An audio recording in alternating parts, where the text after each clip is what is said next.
Apostol San Pablo kay Timoteo. Pinakamamahal ko, huwag mong tataldan ang mga aral na natutuhan mo at matibay na pinananaligan. Yamang kilala mo ang nagtuturo nito sa iyo.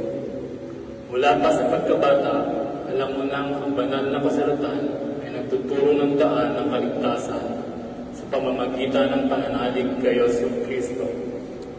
Lahat ng kasulatan ay kinasihan ng Diyos at magagamit sa pagtuturo ng katotohanan, sa pagpapawalaan sa maling aral, sa pagtutuwid sa likong gawain, at sa pag-akay sa matuwid na pamumuhay.